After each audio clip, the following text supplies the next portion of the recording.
Barra që ndalon edhe varrin, e vërteta e borxhit në Islam. Ka një barë që njeriu e mbart edhe kur fle, edhe kur ha, edhe kur falet, edhe kur vdes. Nuk është sëmundja, nuk është vetmia, nuk është varfëria, është borxhi. Dhe Islami, me urtësinë e tij të thellë, e ka trajtuar këtë çështje me një seriozitet që pak gjëra të tjera e kanë. Ishte një ditë e zakonshme. Sahabët po mbanin një xhenaze para profetit alayhis salam, duke kërkuar që ai të falte namazin e xhenazes mbi të vdekurin. Profeti alayhis salam pyeti me qetësi: "A ka lënë borxh?" "Po," than sahabët, "ka lënë 2 dinar borxh." Profeti alayhis salam u kthye dhe tha: "Faleni ju namazin e shokut tuaj." Nuk fali vetë. Sahabët u çuditën. Ky njeri kishte vdekur, por borxhi i tij e kishte ndalur profetin alayhis salam të falte xhenazen. Pastaj erdhi Ebu Katada dhe tha: "O i dërguari i Allahut, ato 2 dinar janë mbi mua. Unë marr përsipër borxhin e tij." Vetëm atëherë, profeti alayhis salam fali namazin dhe të nesërmen pyeti: "Çfarë bëre me borxhin e vëllait tënd?" "E shleva, o i dërguari i Allahut."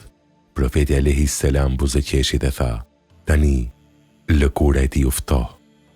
Por ndoshta hadithi që më shumë ka tronditur zemrat e muslimanëve gjatë historisë është ky. Profeti alayhis salam tha: "Shpirti besimtarit është i varur nga borxhi i tij derisa ai të shlyhet." I varur, shpirti, ajo krijesë ndritur, ajo që kthehet tek Allahu, mbetet e varur, e lidhur, e bllokuar, derisa borxhi të shlyhet. Dietarët islam e kanë komentuar këtë hadith me thellësi. Ibn Qayyim el-Jawziyja shkruan: "Kjo do të thotë se shpirti nuk mund të arrijë shkallën e tij të plotë tek Allahu, nuk mund të jetë plotësisht i lirë, derisa borxhi të shlyhet ose derisa kreditori të falë. Allahu i Madhërisëm i kushtoi borxhit ajetin më të gjatë në të gjithë Kur'anin fisnik. Jo luftës, jo namazit, jo haxhit, borxhit." Ajeti 282 i surës El-Bekare, i njohur si ajeti i borxhit: "O ju që keni besuar, kur të merrni borxh me afat të caktuar, shkruajeni dhe le të shkruaj mes jush një shkrues me drejtësi." Surë El-Bekare 282. Allahu urdhëron: shkruaje, dokumentoje, vendos afat, merr dëshmitar. Pse? Sepse Allahu di, borxhi pa shkruar, borxhi pa afat, borxhi pa dëshmi është burimi i krindjeve, i armiqësive, i padrejtësive. Dhe Allahu nuk dëshiron që njeriu të vuajë nga neglizhenca e tij vet. Imam Kurtubi, komentuesi i madh i Kuranit, shkruan: "Ky ajet është dëshmi se Islami nuk e lë asnjë çështje të jetës pa rregull, edhe huadhënie mes dy njerëzve. Allahu e ka rregulluar me detaje. Kjo është madhështia e kësaj feje." Shumë njerëz mendojnë, dhurata është më e mirë se huaja. Ai që dhuron është më i lartë se huadhënësi. Por profeti alayhis salam na mësoi diçka që habiti edhe sahabët. Nata kur u ngjita në qiell, pash mbi derën e xhennetit të shkruar: sadakaja shpërblehet 10 fish dhe huaja 18 fish. Pyeta: "O Xhibril, pse huaja është më e lartë se sadakaja?" Tha: "Sepse ai që kërkon edhe kur ka, ndërsa ai që merr borxh, merr vetëm kur ka nevojë të vërtet." Huadhënia e sinqertë, pa interes, pa përfitime të fshehta, pa presion, është nga veprat më të larta në Islam. Profeti alayhis salam tha: "Çdo musliman që i jep një muslimani tjetër hua 2 herë, është sikur ta ketë dhuruar 1 herë. Por kjo vlen vetëm kur huaja jepet me zemër të pastër, pa fajde, pa shfrytëzim, pa interes. Sepse ribaja, fajdja, është nga gjunahet më të mëdha në Islam. Allahu thot: Allahu e ka lejuar shi të blerjen dhe ka ndaluar fajden." Surja El-Bekare 275. Por çfarë ndodh me ata që merr borxh dhe nuk shlyen? Profeti alayhis salam u foli sahabëve me fjalë të qarta dhe të forta: "Kush merr paratë e njerëzve duke dashur t'i kthejë, Allahu do t'i ndihmojë t'i kthejë. Por kush i merr duke dashur t'i shpenzoj pa kthyer, Allahu do ta shkatërrojë." Dhe në një hadith tjetër të fuqishëm: "Kush vdes me borxh dhe nuk ka lënë asgjë për ta shlyer, atë ditë nuk do të jenë dinar dhe dirhem, por do të jenë vepra të mira dhe mëkate."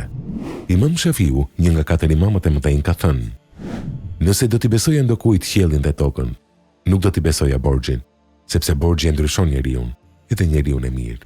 Edhe Imam Ahmedi ka thënë, unë i friksohem borxhit, sepse borxhi është fillimi i brengës edhe fundi i dinjitetit. Islami nuk është naiv. E di që jeta sjell situata, sëmundje, humbje pune, fatkeqësi, kur njeriu detyrohet marrë borxh. Dhe për këto situata, Islami ka mësime të qarta. E para, nder dhe sinqeritet. Kur merr borxh, thuaj të vërtetën, mos premto afat që nuk mund ta mbash. E dyta, nijet i qartë. Profeti alayhis salam tha, kush merr borxh me nijet ta kthej, Allahu e ndihmon.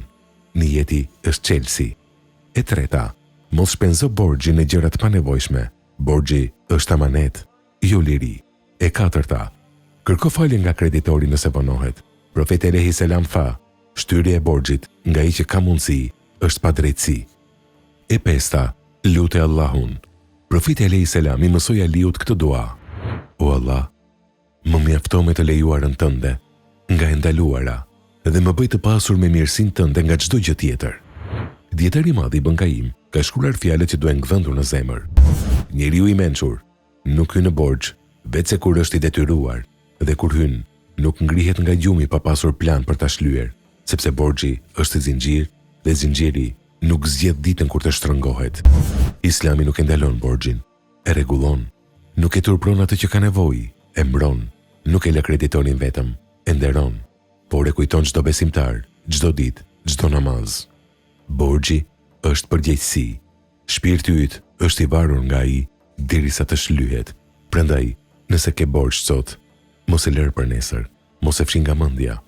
Mos e trajto si të parëndësishëm, ngrihu, bëj plan, lutu, shlyeje, sepse liria e vërtet nuk është liri nga varfëria, është liri nga barra e borxhit.